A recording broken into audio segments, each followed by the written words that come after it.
Today we recognize a quiet hero whose courage and dedication reflect the highest traditions. On December 7th, 1941, at precisely 7:55 a.m., a man who wasn't allowed to touch a gun would shoot down 4 Japanese aircraft in 23 minutes.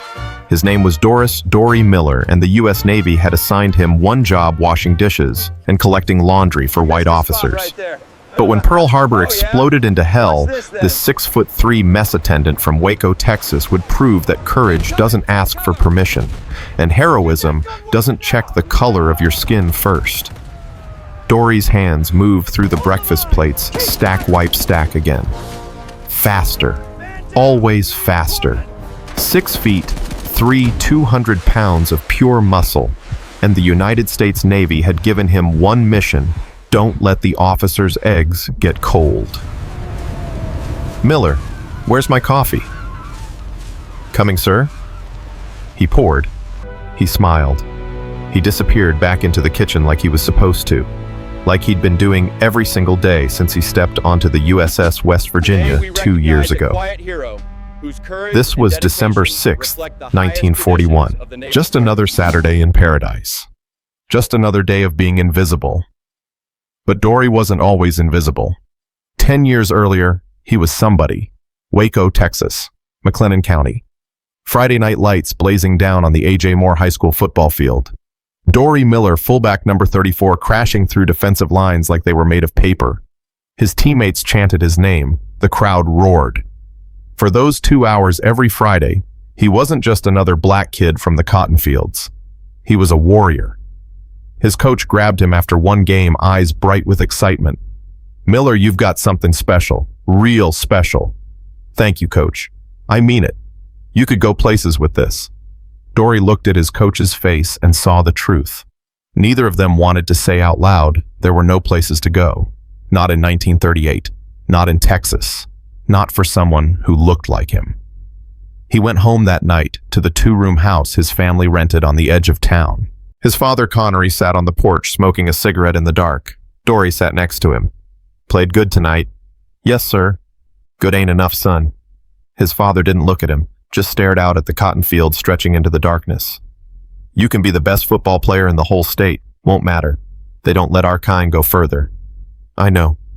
"You don't know. Not yet." His father finally turned to face him. "You think being strong makes you safe. It don't. It just makes you a bigger target." Dory didn't answer. What could he say? His father had picked cotton for 40 years.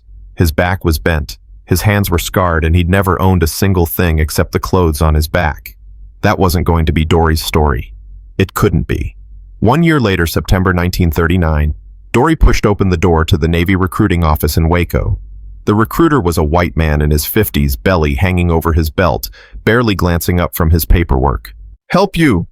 "I want to enlist, sir." Now the recruiter looked up. His eyes traveled from Dory's face down to his feet and back up again. "That right?"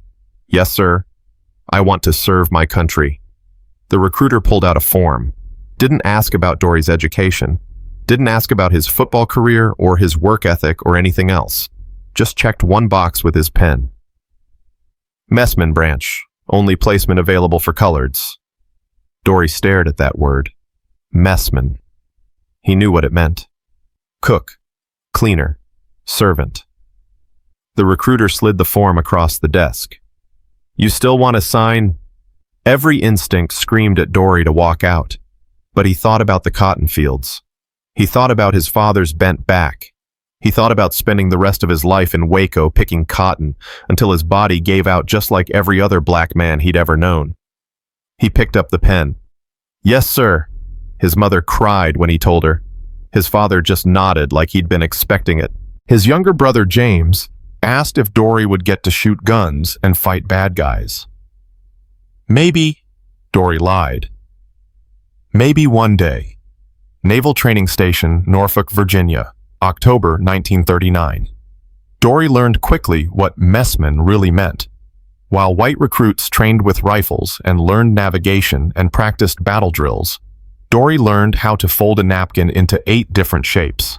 He learned how to serve soup without spilling a drop. He learned how to say yes, sir, and right away, sir, and my apologies, sir, without letting his face show what he was thinking. One instructor, a petty officer with a thick Southern accent, pulled Dory aside after a particularly brutal session. "You're a big boy, Miller, real big." "Thank you, sir." "Shame you people can't be trusted with real Navy work." The officer smiled. "But I guess somebody's got to wash the dishes, right?" Dory's jaw clenched. His fists tightened at his sides. The officer noticed. "You got something to say, boy." Every muscle in Dory's body wanted to move, wanted to show this smug bastard what real strength looked like. But his father's words echoed in his head. "Being strong just makes you a bigger target." "No, sir. Nothing to say." "Good. Dismissed." That night, Dory lay in his bunk and wondered if he'd made a terrible mistake. Around him, other black recruits whispered their own stories of humiliation. Roosevelt Williams from Alabama, Freddie Jackson from Georgia, Leonard Harmon from Texas, just like Dory. They were all messmen, all servants, all invisible. "You ever think about quitting?" Freddie asked into the darkness. "Every day," Dory admitted. "But you don't." "No." "Why not?" Dory thought about that. "Because they want us to quit, and I don't give people what they want." Freddie laughed quietly. "Stubborn. Stubborn enough." January 1940. Dory transferred to the USS West Virginia. The battleship was massive, 608 feet long, 8 16-inch guns armor, plating thick enough to stop anything short of a nuclear bomb. She was beautiful. She was powerful. And Dory's battle station was 3 decks below the waterline. In the ammunition magazine loading shells, he would never fire for guns he would never touch. His first week aboard a young ensign couldn't have been more than 22 stopped him in the passageway. "You're Miller, right? The new mess man." "Yes, sir." "I need my uniform pressed for inspection tomorrow. Make sure the creases are sharp." "Yes, sir." The ensign started to walk away, then paused. "You play sports, Miller. You look like you play sports." Something sparked in Dory's chest. "Football, sir. Fullback. Back in Texas." "Yeah." The ensign actually looked interested. "Any good?" "I was decent, sir." "Decent. Right." The ensign nodded, then his face closed off again, remembering who he was talking to. "Well, anyway, the uniform. Sharp creases." "Yes, sir." That was it. That was the closest anyone had come to seeing Dory as something other than a servant in months. He went to the laundry room and pressed that uniform until the creases could cut glass. The months blurred together.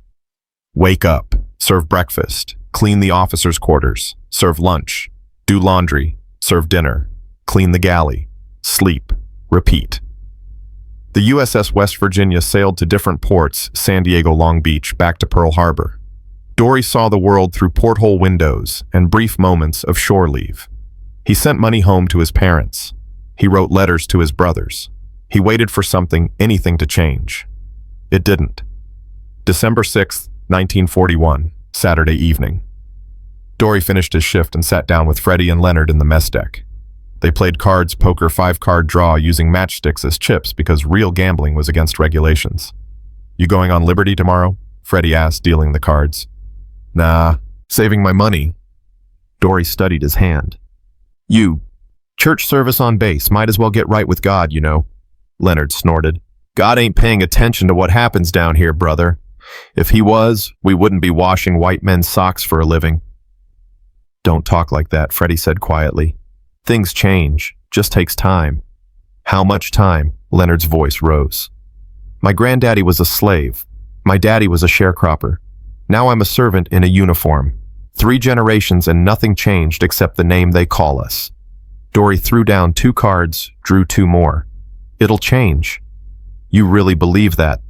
"I have to." Leonard shook his head. "You're a fool, Dory Miller." "Maybe, but I'm a stubborn fool."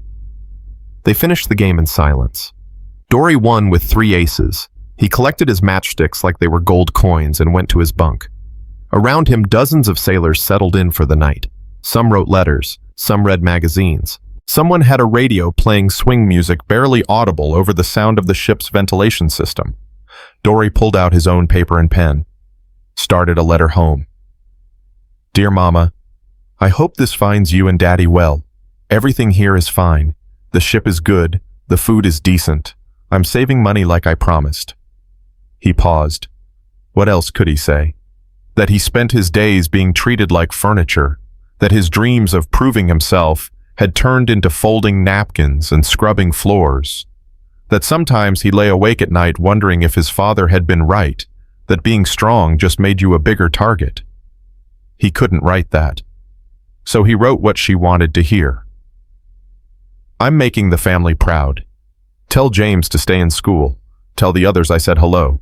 I'll write again soon. Love, Doris." He sealed the envelope, put it in his locker, lay back on his bunk and stared at the metal ceiling 6 inches above his face. Tomorrow was Sunday, day of rest.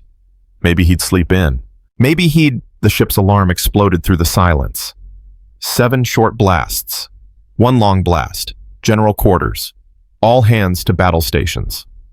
Dory's heart stopped, then restarted pounding like a drum.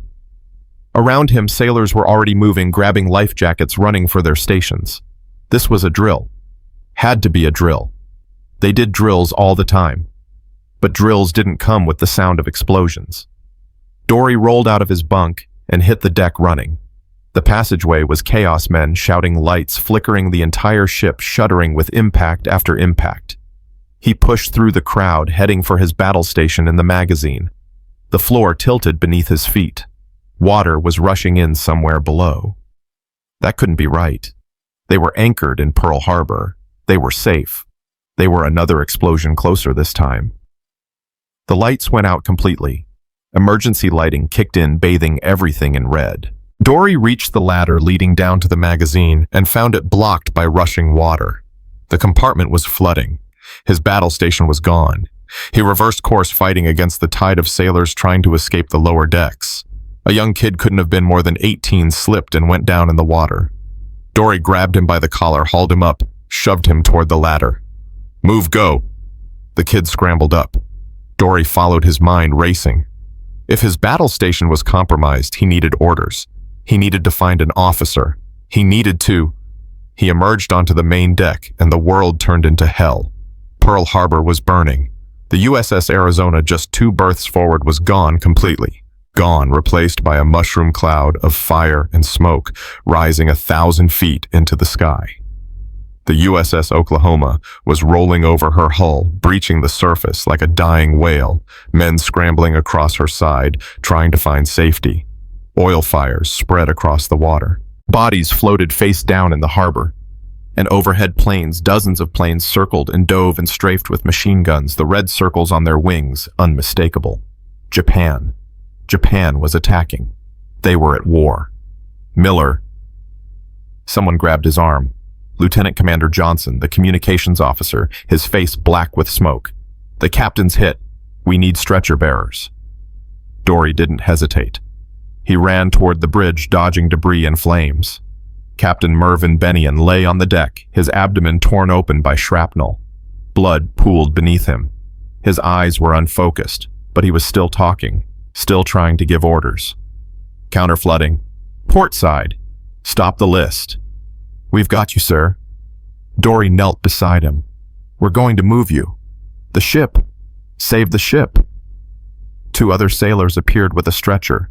They lifted Bennion as gently as possible. The captain gasped in pain but never stopped talking. They carried him to a more sheltered position, but Dory could see the truth: Bennion was dying. The captain knew it too. He grabbed Dory's arm with surprising strength. "Get the men out. Lower decks. They're trapped." "Yes, sir." "That's an order, sailor." "Yes, sir." Dory ran back toward the interior passages. Smoke poured from the hatches.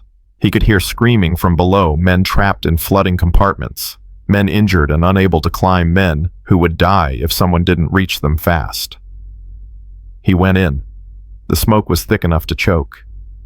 The heat from fires somewhere deeper in the ship was intense. Dory felt his way along the bulkheads, calling out. "Anyone here? Sound off. Here. We're here." He followed the voices. Found 3 sailors trapped behind a jammed hatch. Dory grabbed the wheel, threw his entire weight into it. The metal was hot enough to burn his hands, but he didn't let go. The wheel turned. The hatch opened. The sailors stumbled out.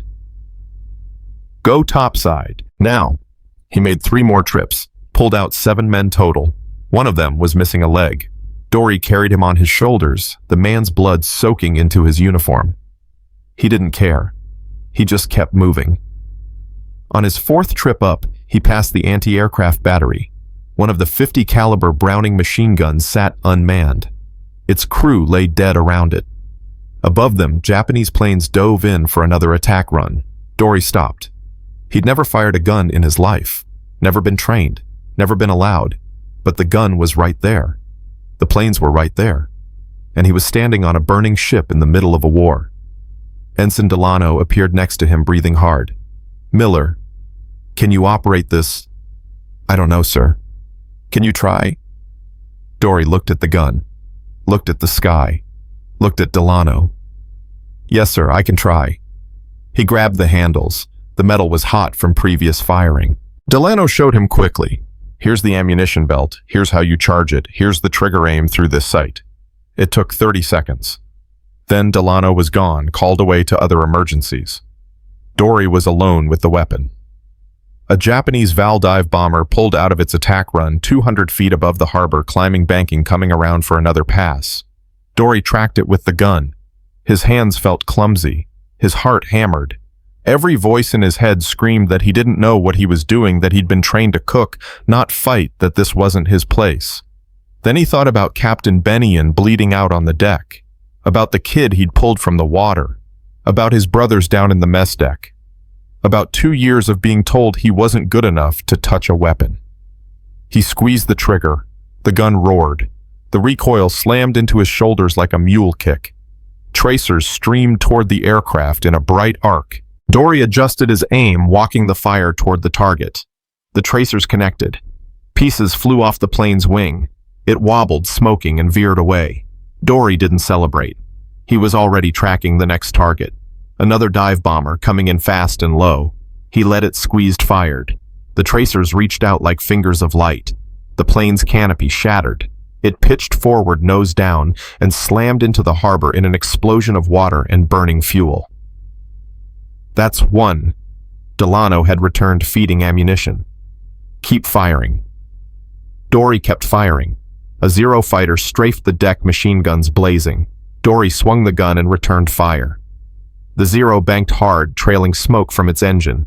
Another bomber dove toward the USS Tennessee. Dory tracked it, fired, watched his rounds tear into its fuselage.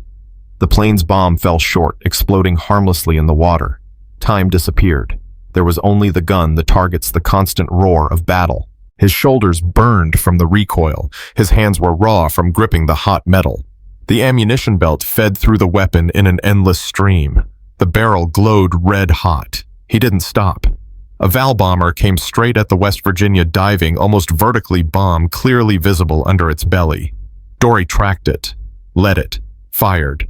The tracers climbed toward the plane like a ladder of light. For a moment, nothing happened. Then the bomber exploded in midair, a massive fireball that lit up the smoke-filled sky. Debris rained down across the harbor. You got him, Delano was shouting. But Dory was already tracking the next target, and the next, and the next.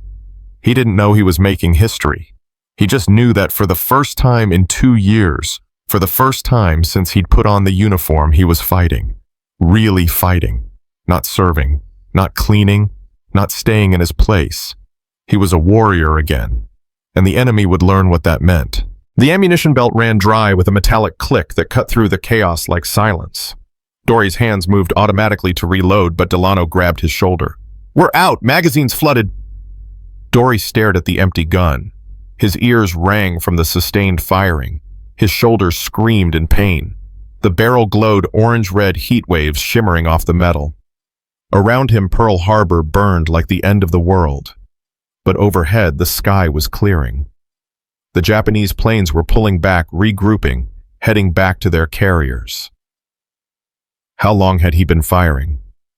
5 minutes 10. He had no idea. Time had fractured into individual moments. Target aim, fire. Target aim, fire. Now in the sudden lull, Reality crashed back. "Sir, how many did we—" "I counted 4, Delano said, his face black with smoke and streaked with sweat. 4 confirmed. Maybe more damaged. I don't know. Miller, where the hell did you learn to shoot like that?" "I didn't, sir." Dory's voice sounded strange in his own ears, distant. I just did it." Delano laughed a sharp, almost hysterical sound. "You just did it. Jesus Christ, sailor. You just shot down 4 Japanese planes and you've never even held a gun before." "No, sir. Messmen aren't trained for. I know what messmen are trained for." Delano's expression shifted, something like shame crossing his face. "I know exactly what they're trained for, and it's not this." He gestured at the gun, at the sky, at the carnage around them. "What's your name again?" "Miller, sir. Doris Miller." "Well, Miller, you just became a goddamn war hero." Delano extended his hand. After a moment of shock, white officers didn't shake hands with black messmen. Dory took it. Delano's grip was firm. "Thank you." Before Dory could respond, a shout came from the bridge. "We need damage control teams. She's listing 28 degrees. We're going down." The handshake broke. Delano ran toward the voice. Dory followed his legs, moving before his brain could process the order. The USS West Virginia was dying. Water poured into the torn hull from 7 torpedo hits. The ship had settled onto the harbor bottom, but she was listing hard to port, threatening to capsize like the Oklahoma had. If she rolled over, hundreds of men still trapped below would die. Dory reached the damage control station where Lieutenant Claude Ricketts was coordinating counter-flooding operations. Ricketts looked up, saw Dory, and pointed without hesitation. "You big guy, we need to open the starboard valves. Flood the compartments on the other side to level her out. Can you get down there?" "Where, sir?" "Third deck, starboard side, forward compartments. The passageways are flooded waist deep and full of smoke. You'll need to feel your way through in the dark." It was a death sentence. Everyone knew it. The ship was on fire. Bulkheads were collapsing. Toxic smoke filled the lower decks. Men were dying down there, trying to escape, not trying to go deeper in. Dory looked at Ricketts. "Which valves, sir?" Ricketts showed him on a diagram, pointing out the valve wheels that needed to be opened to flood specific compartments. "Here, here, and here. Open them all the way. It's the only chance we have to keep her from rolling." "Understood, sir." "Miller," Ricketts hesitated. "I won't order you to do this. It's volunteer only." Dory thought about his father's words being strong, just makes you a bigger target. He thought about 2 years of being invisible, of being told his only value was serving coffee and folding laundry. He thought about the gun he'd just fired, about the planes he'd brought down, about what it felt like to finally be seen as something more than a servant. "I volunteer, sir." 3 other sailors stepped forward. Reynolds, a white kid from Ohio. Patterson, another messman, black like Dory. And Kowalski, a machinist's mate who'd been blown off his battle station by the first torpedo hit. They grabbed flashlights, though the lights were almost useless in the smoke. They grabbed tools. They went down. The ladder descended into darkness. The emergency lighting had failed on the 3rd deck. Water rushed past them knee-deep, then waist-deep cold, despite the fires burning somewhere nearby. The smoke was thick enough to touch, filling their lungs with every breath. Dory led the way, one hand on the bulkhead, feeling for the valve station. "Can't see shit." Reynolds coughed violently. "Don't need to see," Dory said. "Just need to move." They felt their way forward. The ship groaned around them, metal screaming, as the structure twisted under impossible stress. Somewhere in the darkness, someone was calling for help, a weak voice getting weaker. They didn't have time to search. Every second counted. If the ship rolled, everyone died. Dory's hand found the first valve wheel. "Here, Reynolds, help me." They grabbed the wheel together and turned. The valve was corroded, stuck, refusing to move. Dory planted his feet and threw his full weight into it. The wheel gave with a screech of protesting metal. Water began rushing through the open valve, flooding the starboard compartments. One down move. They pushed deeper into the smoke. Patterson stumbled, went down in the water, came up, gasping. Kowalski grabbed him, kept him moving. The second valve was 30 feet forward. They felt their way along the bulkhead, stepping over debris they couldn't see, wading through water that was rising by the inch. There. Patterson's flashlight caught the valve for just a second before the bulb died, but it was enough. Dory found it, grabbed the wheel, turned. This one opened easier, more water flooding in. The ship was getting heavier, settling deeper, but the list was starting to correct. It was working. "Last one," Dory shouted. "Keep moving." The third valve was forward in the most damaged section of the ship. They pushed through a twisted hatchway, the metal bent inward from torpedo impact. The water here was deeper chest high now, and getting higher. Dory could feel the current pulling at him, trying to drag him down into flooded compartments where men had drowned in the first minutes of the attack. His hand found the valve. He turned it. Nothing happened. He tried again, putting everything he had into it. The wheel didn't move. It stuck. Reynolds was panicking now.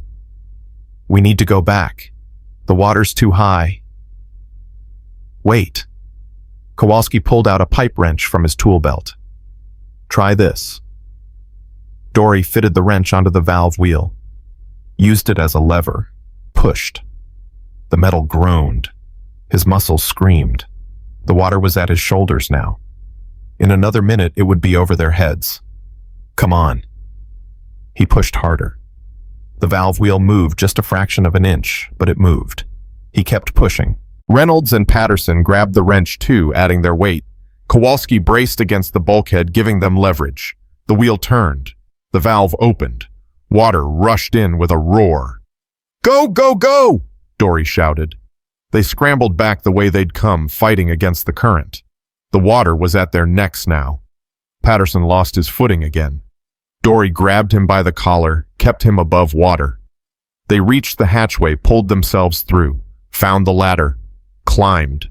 They emerged onto the main deck, gasping, coughing, collapsing on the hot metal. Dory's lungs burned. His vision swam. But through the smoke and fire, he could see it. The ship's list was correcting. The West Virginia was still sinking, but she was sinking level, settling onto the bottom upright instead of rolling over. Lieutenant Ricketts appeared above them.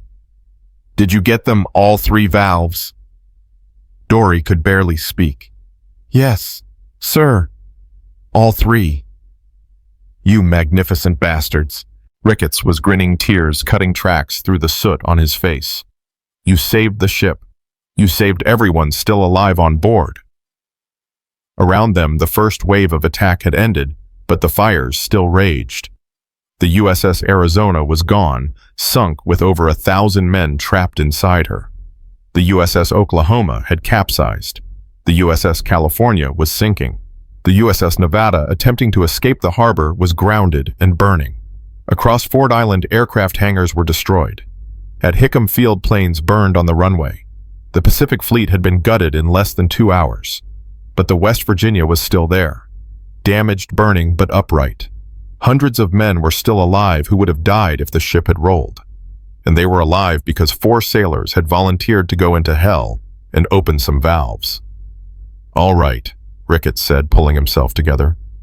"We need to evacuate wounded and fight these fires. Miller, you're with the stretcher detail again." Dory pushed himself to his feet. His body screamed in protest. He ignored it. "Yes, sir." For the next 3 hours, he carried wounded men off the burning ship. Some could walk with assistance. Some had to be carried on stretchers. Some were so badly burned that Dory had to look away, fighting the urge to vomit. He made trip after trip across the gangway to Ford Island, where medical personnel were setting up emergency triage stations. On one trip, he passed a young sailor sitting on the dock, staring at nothing. The kid's uniform was shredded, his face blank with shock. Dory recognized him. It was the 18-year-old he'd pulled from the water during the first minutes of the attack. "You okay, son?" The kid looked up. Recognition dawned slowly. You pulled me out, down below." "That's right. I couldn't breathe. The water was..." The kid's voice broke. "Thank you. I didn't get to say thank you." "You don't need to thank me." "Yes, I do." The kid stood up, swaying slightly. "My name's Johnson, William Johnson, from Indiana. I'm 19 years old and I should be dead right now, but I'm not, because of you." Dory didn't know what to say. He'd spent 2 years being invisible, and now people kept thanking him, kept seeing him. It felt surreal. "Just doing my job," he finally said. "No." Johnson shook his head firmly. No, you weren't. Your job is mess duty. Kitchen work. That's what they told you, right? But today you manned a gun. You went below decks when everyone else was coming up. You saved my life. That's not a job. That's something else. What is it then? Johnson thought about that. I guess it's being a sailor. A real one. A real one. Dory carried those words with him through the rest of the day, as he pulled more wounded from the wreckage, as he fought fires alongside white sailors who suddenly didn't care about his skin color. As night fell over Pearl Harbor and the fire still burned, turning the darkness red and orange. Captain Bennion died that afternoon. They'd gotten him to the hospital on shore, but his wounds were too severe. His last words, according to the doctors, were about his ship and his crew. Dory heard the news and felt something crack inside his chest. Bennion had been one of the good ones, not perfect, but decent. He'd treated his crew fairly regardless of color, and now he was gone killed while trying to save his ship. Around midnight, Dory finally stopped moving. He sat on the dock with Patterson and Freddie. Both had survived and stared at the burning harbor. The USS Arizona was still burning. She would burn for 2 more days. Over 1,000 men were entombed inside her twisted wreckage. How many do you think we lost? Freddie asked quietly. Too many, Patterson said. They sat in silence. Behind them, the medical stations were overwhelmed with wounded. The count was still incomplete, but already they knew over 2,000 dead. Nearly as many wounded. 18 ships sunk or damaged. Almost 200 aircraft destroyed. The Pacific Fleet had been decimated.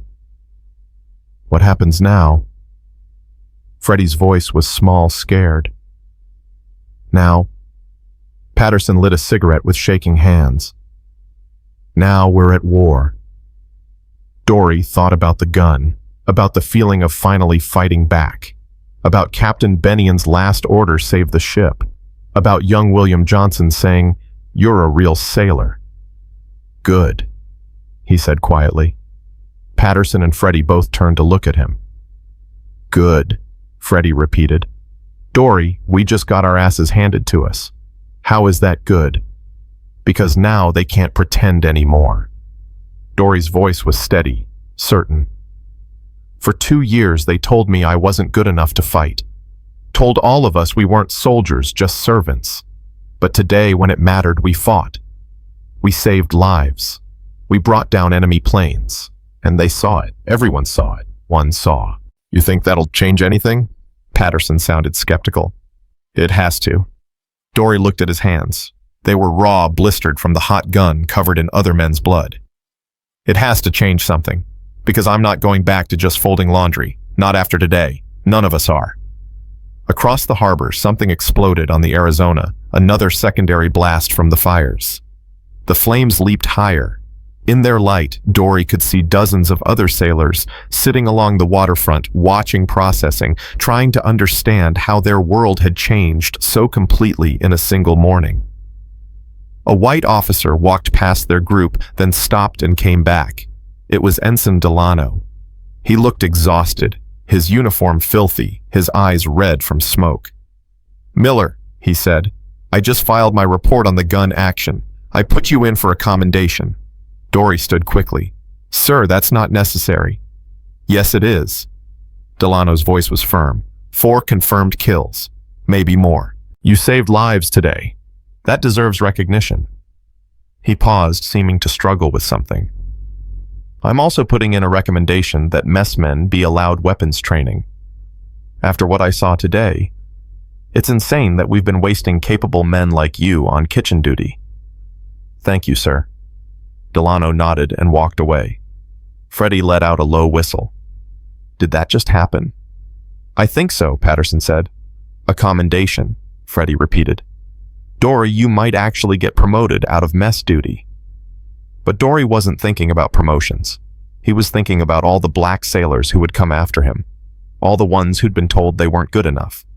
Maybe, just maybe, today would crack that door open a little wider. Maybe his 23 minutes behind that gun would mean something more than just 4 downed planes. The night wore on. Eventually, exhaustion claimed them. Dory lay down on the dock, using his life jacket as a pillow, and closed his eyes. Around him, Pearl Harbor burned. Above him, stars appeared through gaps in the smoke. And inside him, something had fundamentally changed. He'd been invisible his whole life. Today, for 23 minutes, he'd been impossible to ignore. Tomorrow, the Navy would have to decide what that meant. But tonight, Dory Miller, mess attendant, third-class cook servant, the man who wasn't supposed to touch weapons, slept the sleep of a warrior who'd proven himself in battle. And in the darkness, despite the death and destruction surrounding them, there were hearts that still whispered hope. Dawn broke over Pearl Harbor on December 8, 1941, and the magnitude of the disaster became impossible to ignore. In daylight, the devastation looked worse, somehow more real, more permanent. The USS Arizona's shattered hull jutted from the water like a gravestone. Oil fires still burned on the surface. Bodies were still being recovered. Dory woke on the dock with his entire body screaming. Every muscle ached. His shoulders were so stiff he could barely lift his arms. The burns on his hands had blistered overnight. But when the call came for volunteers to continue rescue operations, he stood up anyway. "Miller, you should get those hands looked at," a corpsman said, gesturing at the medical station. "After," Dory said, "there's still men trapped." The corpsman didn't argue. There were too many wounded, too few hands. Dory joined a work detail pulling sailors from capsized ships. The USS Oklahoma had rolled completely over her hull, exposed to the sky. Inside that hull, men were trapped alive, banging on the metal, screaming to be let out. Rescue crews worked with cutting torches and welding equipment burning through inches of steel to reach the survivors. Dory worked alongside them for hours. The work was brutal, precise, agonizing. Every few minutes they'd stop cutting and listen, trying to hear tapping from inside, trying to figure out where men were trapped. Sometimes they heard responses. Sometimes they didn't. Sometimes they cut through and found men alive, blinking in the sudden light, weeping with relief. Sometimes they found only bodies. "Here we've got someone." A chief petty officer pressed his ear to the hull. "2 men, maybe 3. They're weak, but alive." The cutting crew moved in. Dory held equipment, cleared debris, pulled men out when openings were made. One sailor emerged after 30 hours, trapped in complete darkness, covered in oil, half-drowned, delirious. He grabbed Dory's arm with desperate strength. "I prayed," the sailor gasped. "I prayed someone would come. I prayed." "You're out now," Dory told him. "You're safe." "We left him. We left Thompson. He was in the next compartment, but we couldn't reach him and the water kept rising and we left him." "Where? Which compartment?" The sailor described the location. Dory relayed it to the cutting crew. They moved to a new position, started cutting again. Dory helped pull the freshly rescued sailor to the medical station, then returned to the work. They cut for another 2 hours before they broke through to the compartment the sailor had described. Thompson was dead. Had been dead for hours, drowned when the compartment flooded. But they pulled his body out anyway, treated it with respect, laid it with the others. The sailor who'd told them where to look broke down completely when he saw Thompson's body. "I should have tried harder. Should have." "You survived," Dory said quietly. "That's what you should have done. Thompson would want you to survive." "You don't know that." "Yes, I do." Dory's voice was certain. "Because that's what any of us would want. We don't die so our brothers can feel guilty. We die so they can live." The sailor looked at him with red-rimmed eyes. "Who are you?" "Nobody special, just another sailor." But that wasn't true anymore, and Dory was starting to realize it. People kept looking at him differently, kept stopping him to shake his hand, to thank him, to tell him they'd heard about the gun, about the valves, about the rescues. Word spread fast on a military base, and by December 9th, everyone at Pearl Harbor seemed to know the story of the mess attendant who'd shot down Japanese planes. On December 10th, Dory was called to the temporary headquarters Admiral William Pye had set up on shore. He arrived, still wearing his stained, burned uniform. He hadn't had time to get a new one. A yeoman looked him up and down with barely concealed disdain. "You're Miller?" "Yes." "Wait here." The yeoman disappeared into an office. Dory stood in the hallway, acutely aware of the other personnel walking past their clean uniforms, a stark contrast to his filthy one. Some looked at him with curiosity, some with respect, some with the same old contempt he'd seen his whole life. The yeoman returned. "The Admiral will see you now." Dory entered the office. Admiral Pai sat behind a desk covered in reports and maps. He looked exhausted, aged 10 years and 3 days. He glanced up when Dory entered, then did a double take. "You're Miller, the one who manned the anti-aircraft gun." "Yes, sir." Pai studied him for a long moment. "Ensign Delano's report says you shot down 4 confirmed Japanese aircraft. Is that accurate?" "I don't know, sir. I was firing at targets. Some went down. I couldn't say for certain how many were my rounds versus other gunners." "Delano says they were yours. Says you were the only one firing from that position during the critical window." Pai leaned back in his chair. "He also says you'd never fired that weapon before. Never had any gunnery training at all." "That's correct, sir. Messmen don't receive weapons training." "No, they don't." Something flickered across Pai's face, anger maybe or shame. "That's going to change. I'm recommending that all naval personnel receive basic combat training regardless of rating. What happened here proves we can't afford to have any sailor unable to defend their ship." Dory didn't respond, didn't know what to say. "I'm also putting you in for the Navy Cross," Pai continued. "It's the highest decoration we can award for combat valor. You deserve recognition for your actions. The Navy Cross." Dory had heard of it, seen it pinned on officers' uniforms during ceremonies, but never on a black sailor, never on a messman. "Sir, I was just doing what needed to be done." "That's what heroes always say." Pai stood, walked around the desk. "Miller, I need you to understand something. What you did on December 7th matters. Not just because you shot down enemy planes or saved lives, though that would be enough. It matters because of who you are. The Navy has failed men like you. We've wasted your potential, treated you as less than you are. That has to change, and your actions are going to help change it. Sir, I know you didn't ask for this. I know you just want to do your job and go home. But like it or not, you're a symbol now. People are going to look at you and see possibility. They're going to ask why we've been restricting capable men from combat roles. You've opened a door, Miller. Now we have to see who walks through it." Dory left the meeting in a daze. The Navy Cross, a recommendation from an admiral, recognition for combat valor. It felt surreal, impossible. 3 days ago, he'd been washing dishes. Now admirals were shaking his hand and talking about changing Navy policy, but not everyone was happy about it. On December 12th, Dory returned to what was left of the USS West Virginia's crew. They'd been reassigned to temporary barracks on Ford Island while the ship underwent emergency repairs. Most of the white sailors treated him with new respect, some genuine, some grudging. But there were others who made their feelings clear. "There's the hero," one sailor said as Dory entered the mess hall. The tone wasn't friendly. "The colored boy who saved us all." Dory kept walking, didn't engage.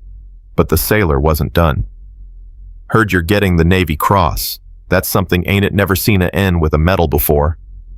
The mess hall went quiet. Everyone was watching.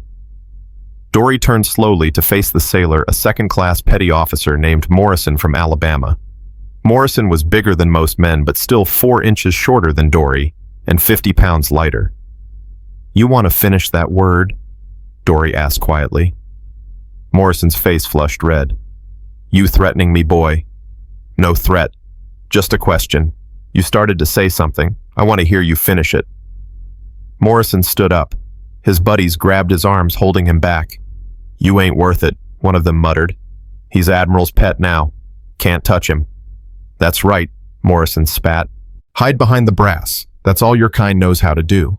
Dory took a step forward. Morrison's friends tightened their grip. Patterson appeared at Dory's elbow, speaking low and urgent. "Don't. He's trying to provoke you. You hit him, they'll court-martial you, medal or no medal."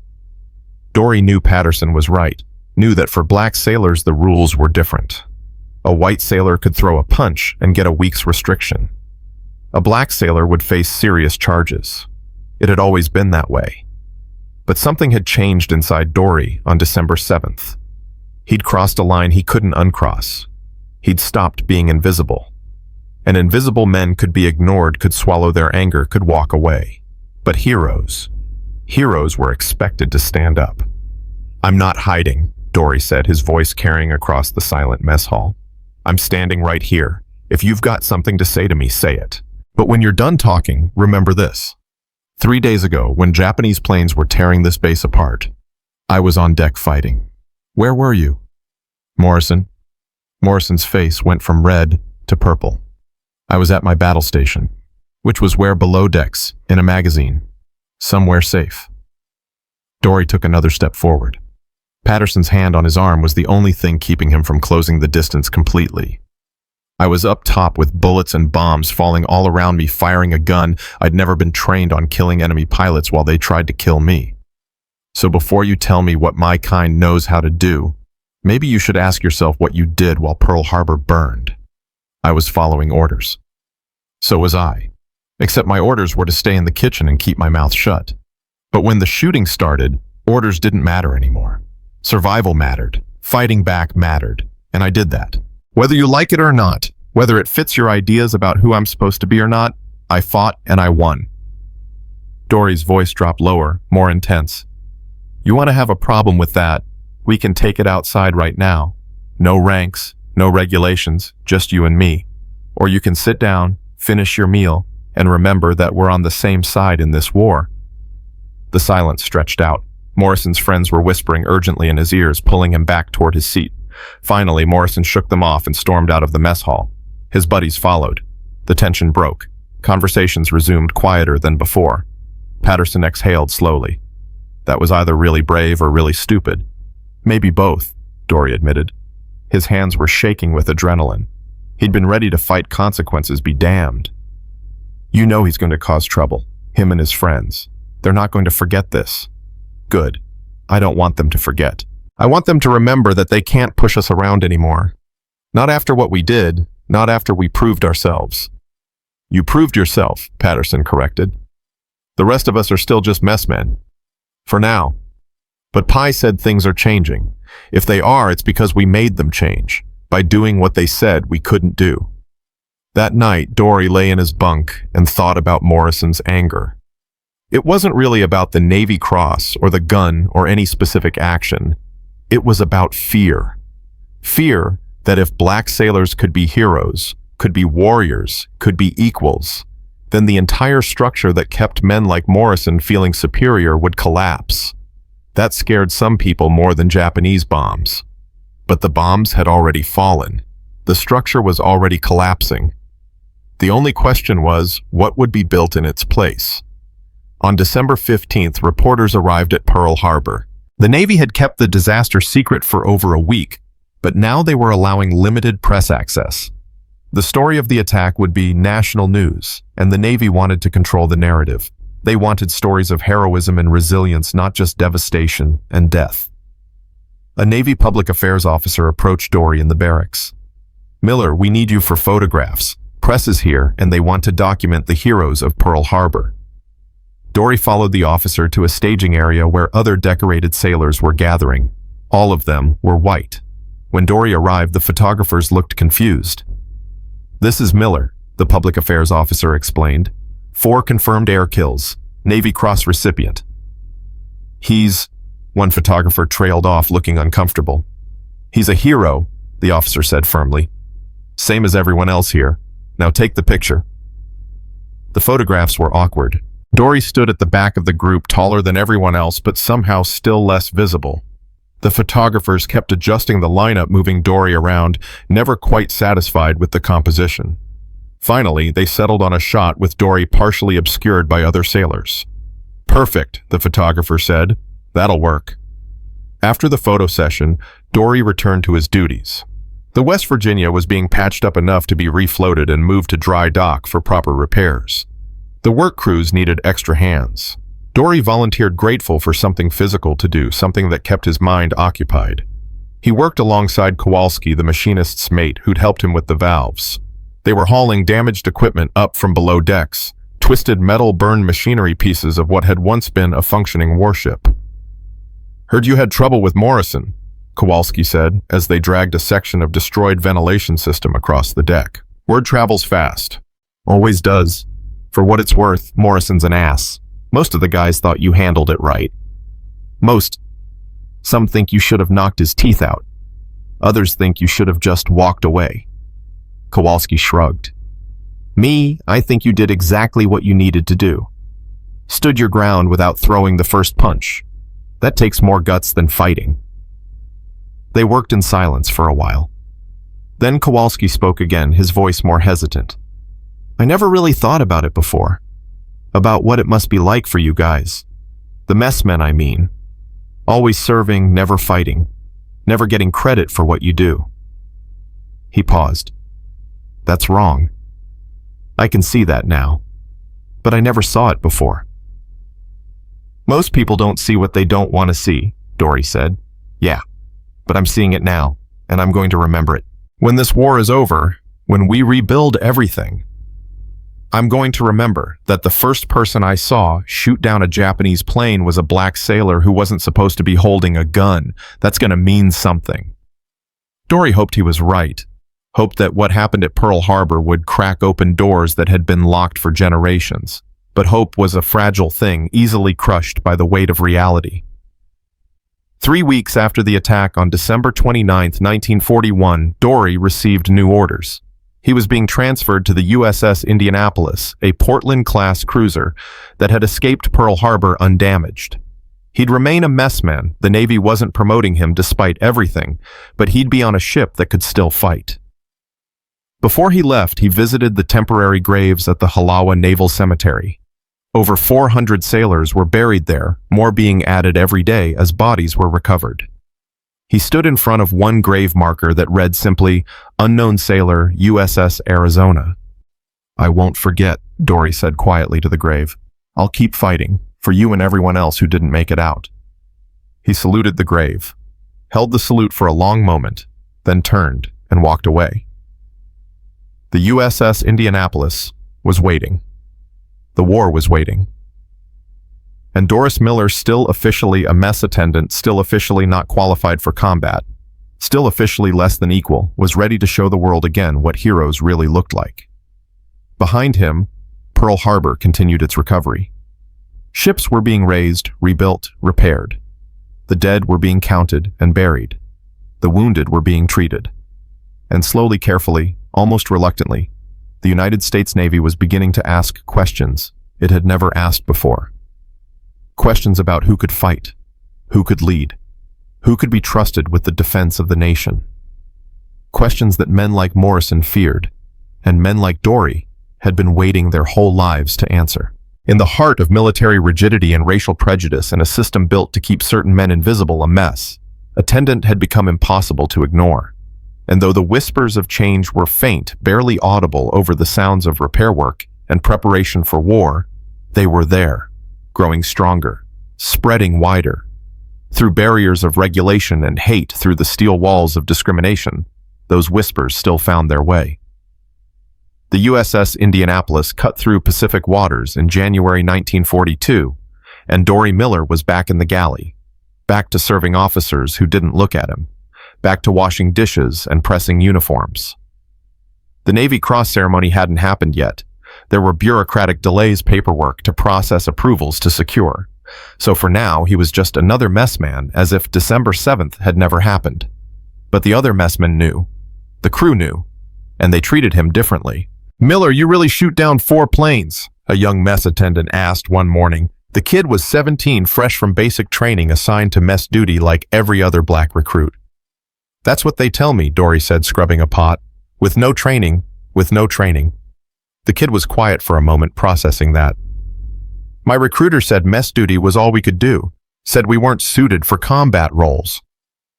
"Your recruiter was wrong. But they still put us here, still got us cooking and cleaning while everyone else fights." The kid's voice carried an edge of bitterness that Dory recognized. He'd felt it himself not so long ago. "For now," Dory said. "But things change. They have to change." When? Dory didn't have an answer for that. He'd hoped Pearl Harbor would be the catalyst, but weeks had passed and nothing had shifted. Black sailors were still restricted to mess duty and steward positions, still forbidden from combat ratings, still treated as less than. On March 17, 1942, the USS Indianapolis pulled into San Francisco for resupply. Shore leave was granted. Dory walked the streets of the city in his dress uniform, the only decoration on his chest a single service ribbon. People passed him without a second glance. Just another sailor. Just another black man in uniform.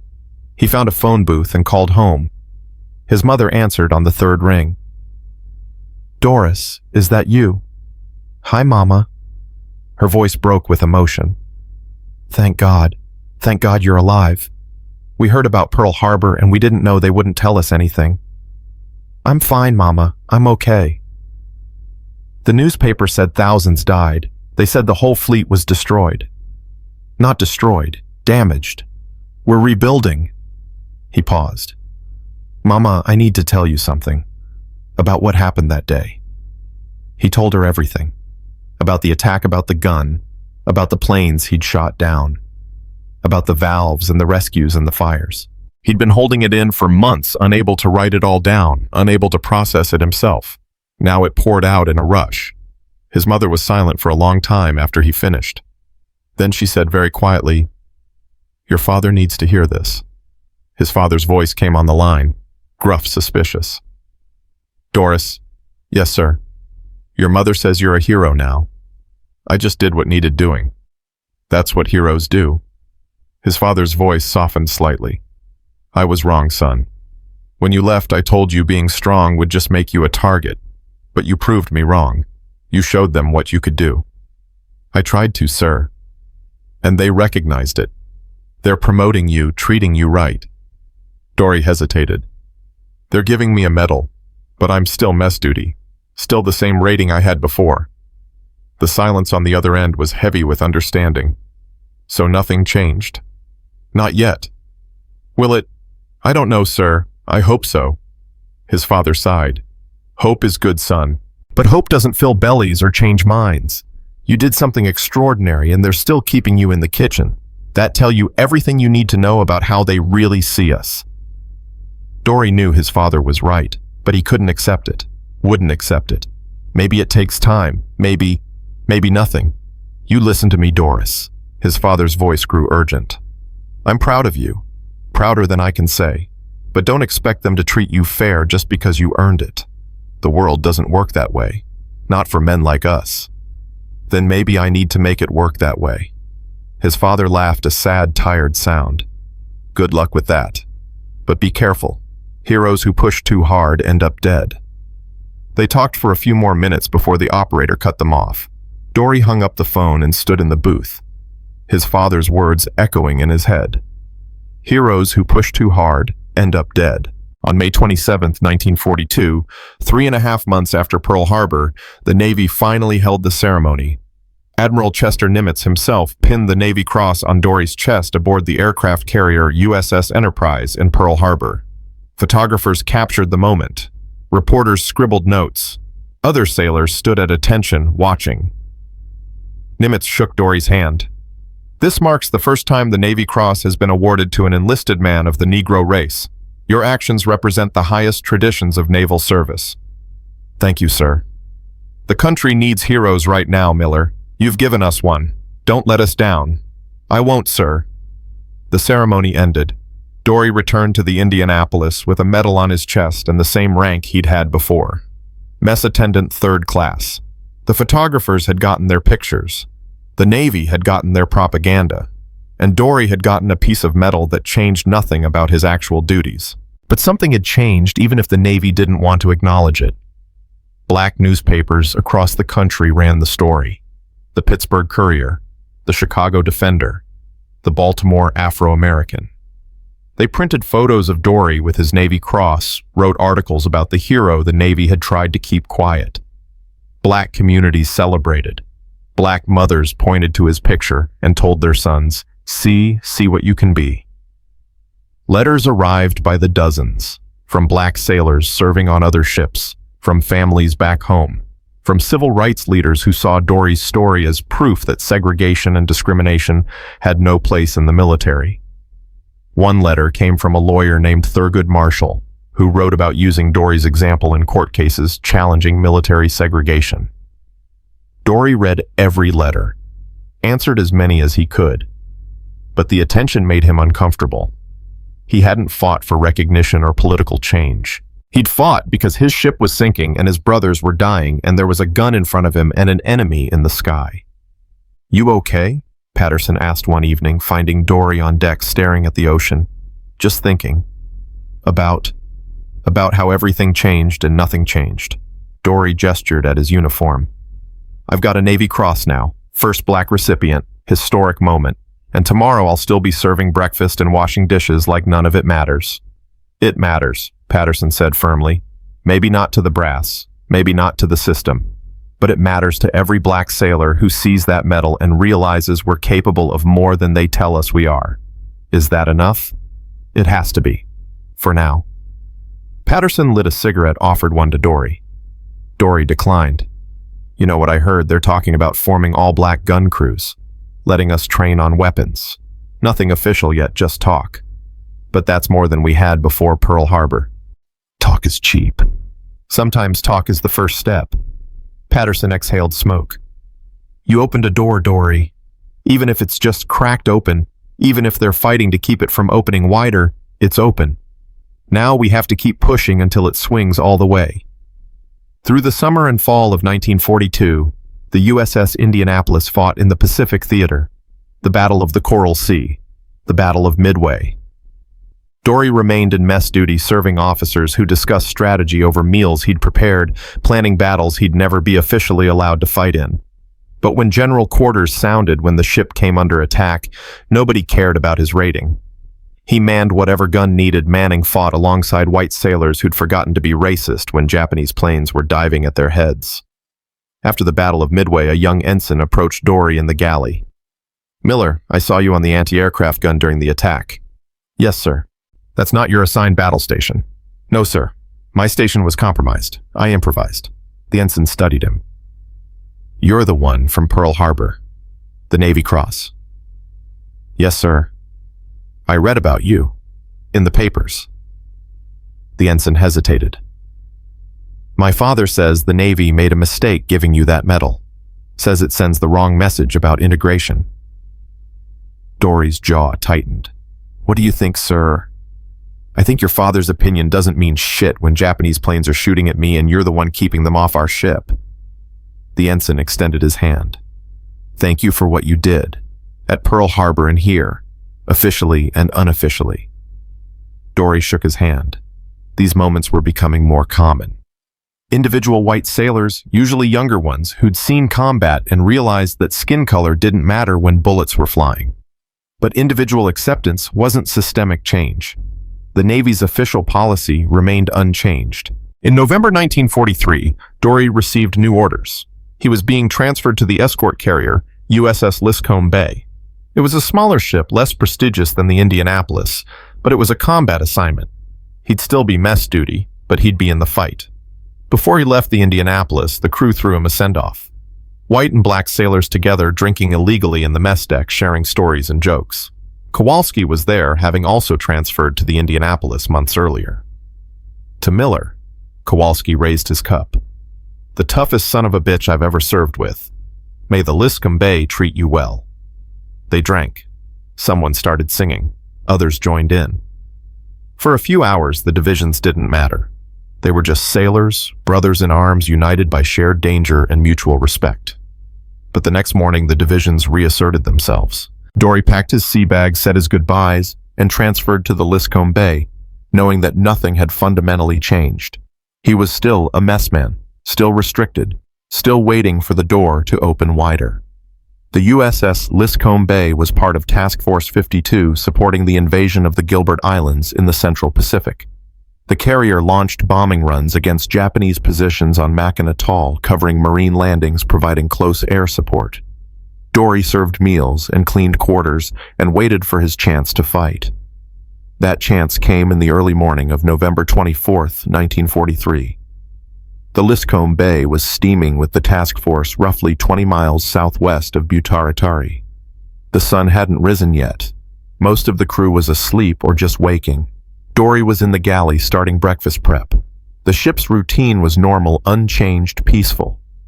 At 5:13 a.m., a single Japanese torpedo from submarine I-175 struck the Liscombe Bay's stern, detonating the ship's bomb magazine. The explosion was catastrophic, instantaneous. The entire aft section of the ship disintegrated in a fireball visible for miles. The blast tore through bulkheads, vaporized compartments, killed hundreds of men in their bunks. The carrier began sinking immediately, going down by the stern, listing heavily. Dory was thrown across the galley by the blast. The lights went out. Emergency lighting flickered on, then died.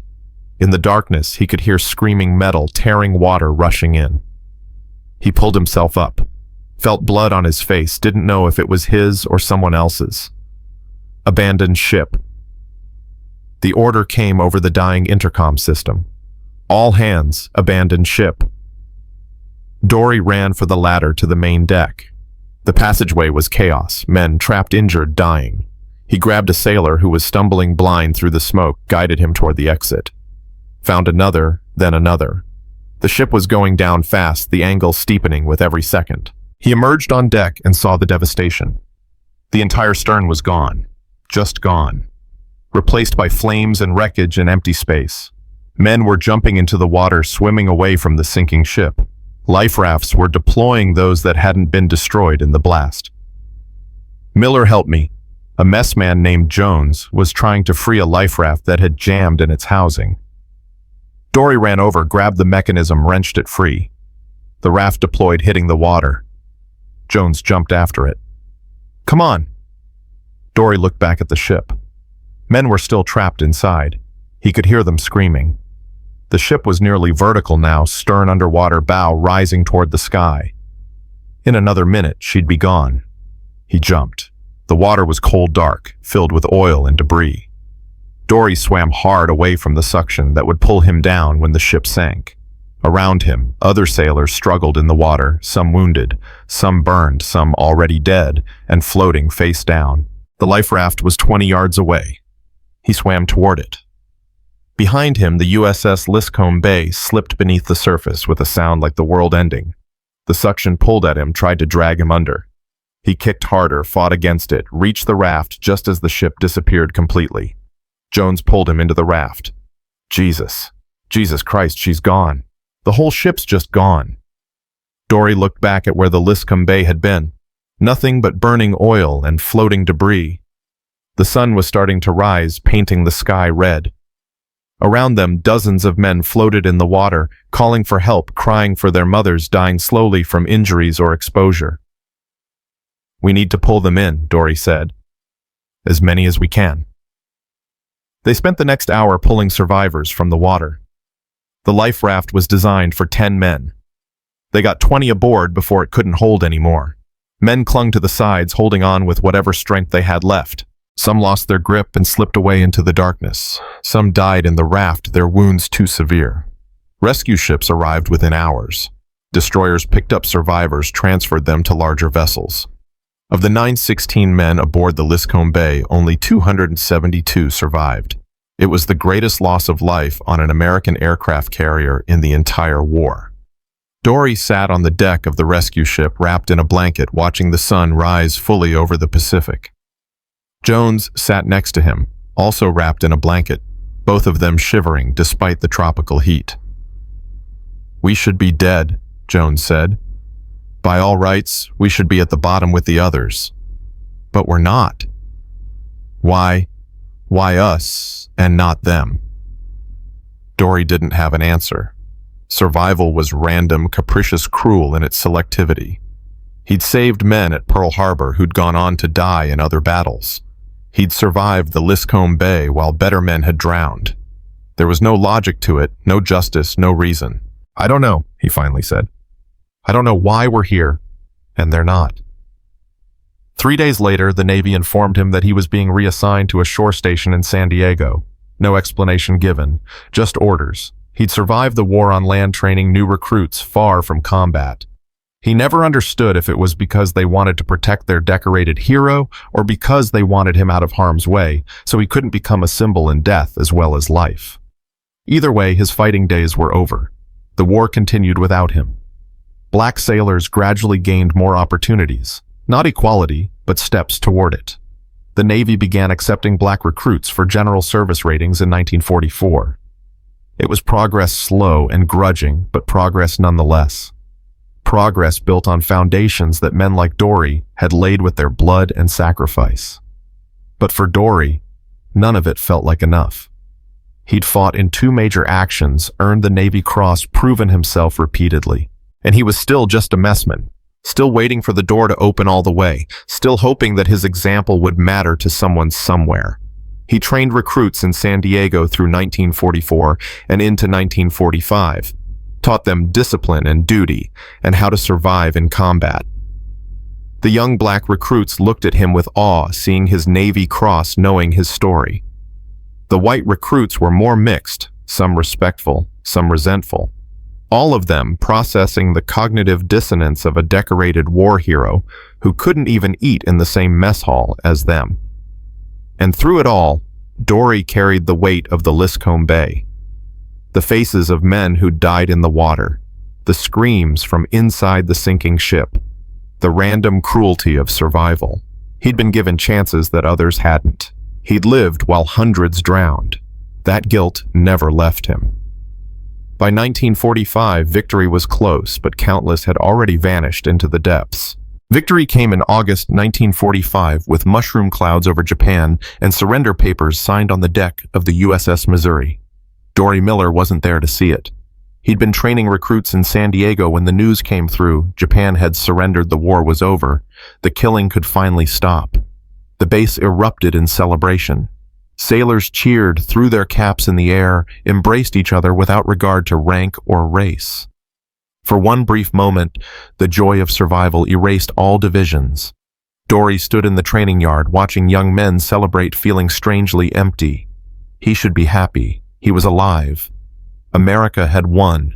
But all he could think about were the faces of men who weren't there to celebrate, the sailors from the West Virginia, the crew of the Liscombe Bay, all the brothers who died so this moment could happen.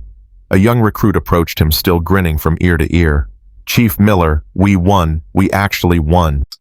Dory had been promoted to Chief Petty Officer in late 1944. Finally, after 3 years of being a decorated war hero stuck in mess duty, the Navy had given him a rank that reflected his contributions. It was too little too late, but it was something. "We won," Dory agreed, but his voice carried no celebration. The recruit's smile faltered. "Aren't you happy, Chief?" "I'm happy it's over, happy the dying stops. But I keep thinking about the men who aren't here. The ones who won't get to go home, won't get to see their families, won't get to have lives." Dory looked at the young man. "You make it through the whole war." "Yes, Chief. Never saw combat. Spent the whole war stateside." "Then you're lucky. Luckier than you know." Dory's voice softened. "Go celebrate. You earned it just by serving. But remember the ones who didn't make it. Don't let their sacrifice become just another story." The recruit nodded solemnly and walked away. Dory remained in the training yard as the celebration continued around him, feeling like a ghost at his own life's party. The transition to peacetime was chaotic. Millions of servicemen needed to be demobilized, sent home, reintegrated into civilian society. The Navy began processing discharges based on a point system, length of service, combat experience, decorations, dependents. Dory had enough points to get out immediately if he wanted. But where would he go? Back to Waco, back to cotton fields and segregation, and the same limited options he'd fled in 1939. He stayed in, re-enlisted for another term. The Navy was the only place where he'd ever been seen as something more than his skin color, even if that recognition was grudging, incomplete, conditional. It was more than civilian Texas would ever give him. In September 1945, he was transferred to the Great Lakes Naval Training Station in Illinois to continue training recruits. The base was integrating slowly, reluctantly. Black and white sailors still lived in separate barracks, ate in separate mess halls, but they trained together now. It was progress of a kind. One afternoon, Dory was leading a class on damage control when a white recruit raised his hand. "Chief, is it true you shot down 4 Japanese planes at Pearl Harbor with no training?" "It's true." How did you know what to do?" Dory thought about that morning, the chaos, the fear, the desperate need to do something. I watched other gunners during drills, paid attention even though I wasn't supposed to touch the weapons. When the moment came, I remembered what I'd seen and I did my best. He paused. But I'll tell you what really made the difference. It wasn't skill or training, it was refusal. Refusal, Chief. I refused to accept that I was supposed to just stand there and die, refused to accept that my life didn't matter enough to fight for, refused to let the enemy kill my brothers without fighting back. Dory's voice grew stronger. They told me I couldn't fight. I refused to believe them. That's the most important thing I can teach you when someone tells you what you can't do. You get to decide whether to accept that or prove them wrong. The recruit nodded slowly, processing. Around the classroom, other young sailors, black and white, were listening intently. Dory realized he was teaching them more than damage control procedures. He was teaching them about dignity, about refusing to be diminished, about standing up even when the world tells you to stay down. After class, another recruit approached a black sailor from Alabama who'd been quiet throughout the lesson. "Chief Miller, can I ask you something personal?" "Go ahead." "Do you think things will really change after the war? They keep saying we proved ourselves, that integration is coming, that everything will be different. But I've heard that before. After World War I, they said the same things. Then the black soldiers came home and got lynched for wearing their uniforms." Dory knew the history, knew about the Red Summer of 1919, about black veterans murdered by white mobs who couldn't tolerate the idea of black men with military training and dignity. The recruit's skepticism was earned. "I don't know if things will change," Dory said honestly. "I hope they will. I've seen individual people change, white sailors who fought beside black sailors and realized we're the same. But whether that translates to real change in society, that's up to people like us. We have to keep pushing, keep demanding, keep refusing to accept less than we deserve. Even if it gets us killed. Especially then." Dory's voice was firm. "Because if we don't push, if we just accept whatever scraps they throw us, nothing will ever change. Our children will face the same discrimination we did. Our grandchildren too. The only way forward is through resistance, not violent resistance necessarily, but moral resistance. Refusing to be invisible, refusing to be silent, refusing to accept that second-class citizenship is good enough." The recruit looked at him with something like awe. "You're not just a war hero, Chief. You're a different kind of fighter." "I'm the same kind. I just realized the fight doesn't end when the shooting stops." Through late 1945 and into 1946, Dory continued training recruits while watching the country struggle with its returning servicemen. The integration of the military remained incomplete, inconsistent, resisted by many in leadership. President Truman would eventually issue Executive Order 9981 in 1948, mandating desegregation of the armed forces. But in 1946, that future was still uncertain. Dory received letters from black sailors he'd trained, telling him about their experiences. Some found opportunities in the post-war Navy. Others faced the same old discrimination, just in new forms.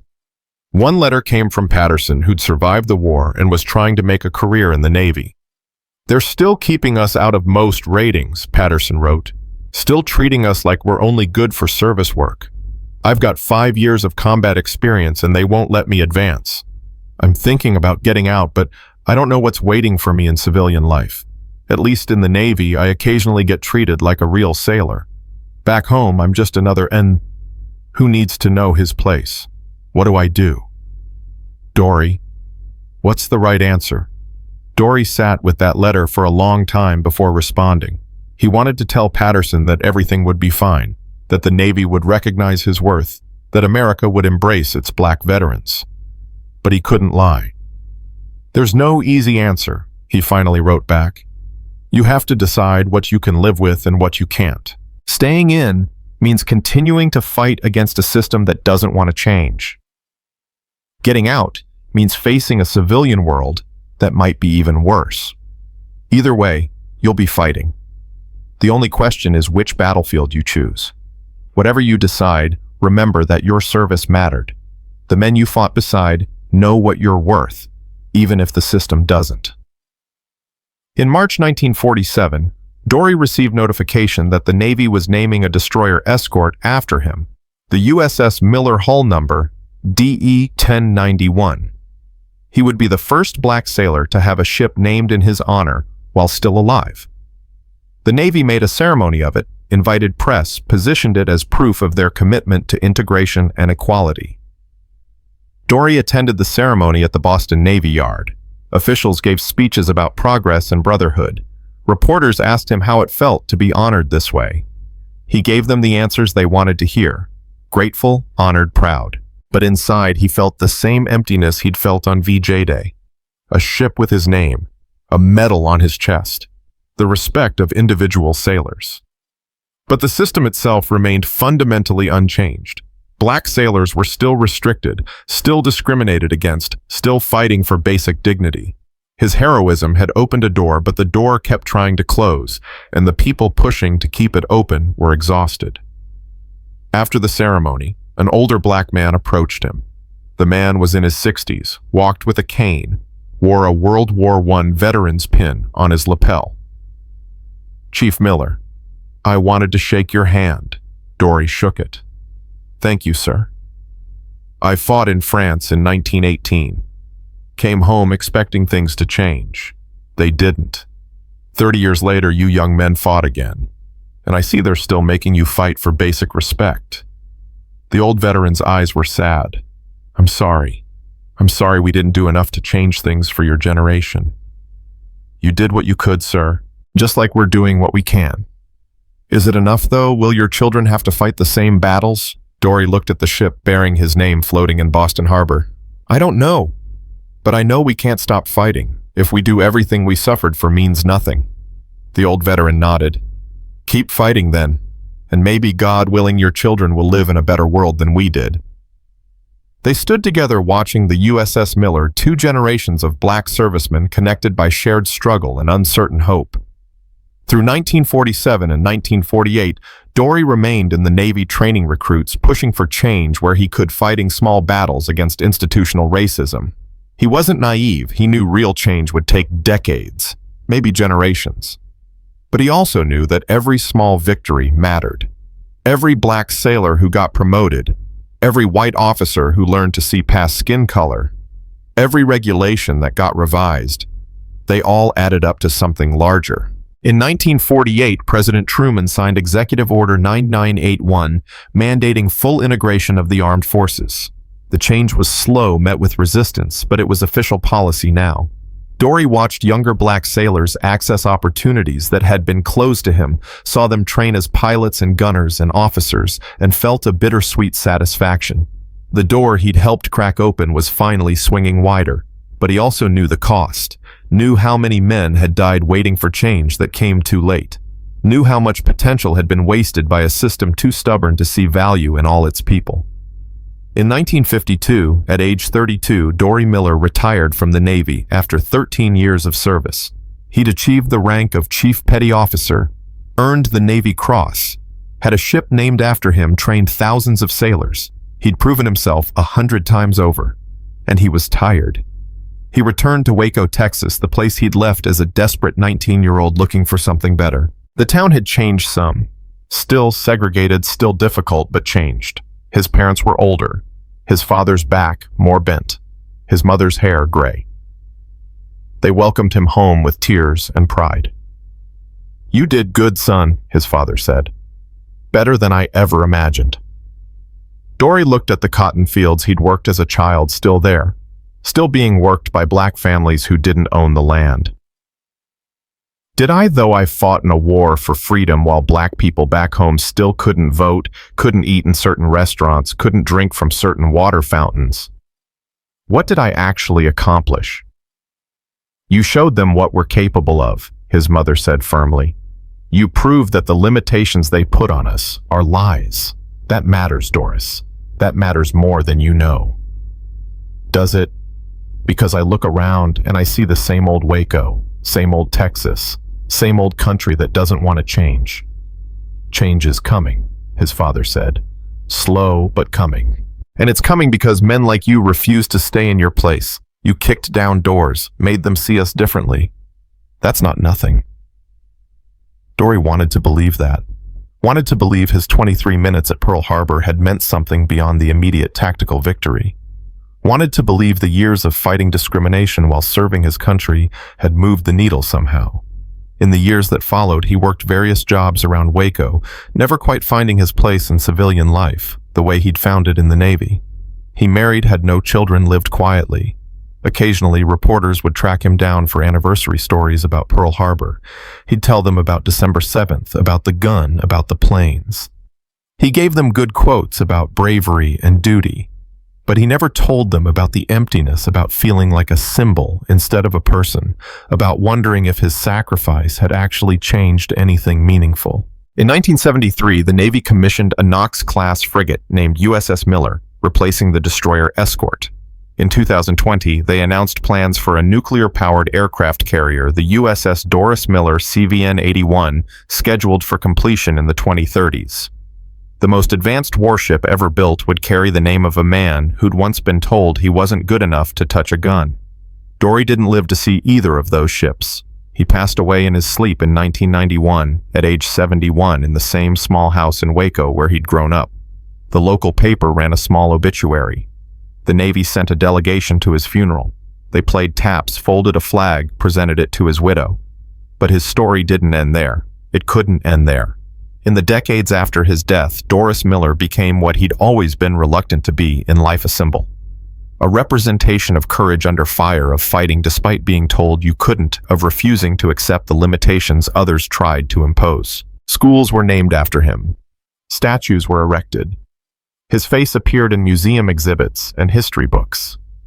And slowly, painfully, incrementally, the military he'd served became more integrated, more equal, more willing to recognize merit, regardless of skin color. Black officers commanded ships and air wings. Black admirals led fleets. Black sailors served in every rating, every specialty, every corner of the Navy he'd helped change. The door he'd cracked open in 23 minutes of fury at Pearl Harbor had finally swung all the way open. It had taken decades. It had required the sacrifice and struggle of thousands of men and women. It remained imperfect, incomplete, always needing to be defended against those who wanted to close it again. But it was open. Years after his death, a young black naval officer stood on the bridge of a destroyer, commanding a crew of all races, looking out at the Pacific Ocean where Doris Miller had once fought. She'd grown up hearing his story, had been inspired by his example, had joined the Navy because of what he'd proven was possible. She thought about the mess attendant who'd manned a gun he wasn't trained to fire, about the hero who'd been forced back into the kitchen after proving himself in combat, about the man who'd kept fighting even when the system kept pushing him down. And she understood that his 23 minutes of combat weren't the whole story. The whole story was a lifetime of resistance, fighting not just Japanese planes, but American racism, not just enemy torpedoes, but institutional discrimination, not just for tactical victory, but for fundamental human dignity.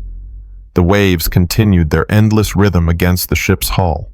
The sun rose over the same waters where the USS West Virginia had burned, where the USS Liscombe Bay had sank, where Doris Miller had proven that heroism had no color and courage needed no permission.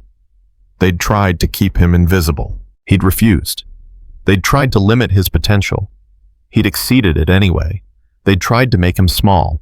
He'd become immense, not through seeking glory, but through simply refusing to accept that he was anything less than fully human, fully capable, fully worthy. His name lives on warships and monuments. His face appears in museums and textbooks. His story inspires new generations of sailors who'll never face quite the same barriers he did, thanks to battles he fought. But perhaps his greatest legacy is simpler than all that. Perhaps it's just this: he showed up. He stood up. He refused to back down. And in doing so, he reminded America that its ideals of freedom and equality meant nothing if they weren't extended to everyone who fought for them. The door he opened remains open, but it remains open only because people remember his sacrifice and choose to defend what he fought for.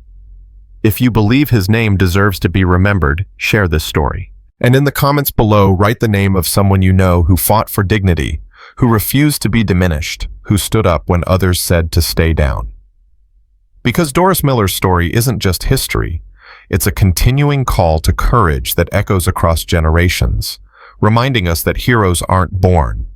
They're made in moments when ordinary people decide that enough is enough, that they will not be silent, that they will stand and fight, even when victory seems impossible. His 23 minutes changed the Navy forever. What will your moment be?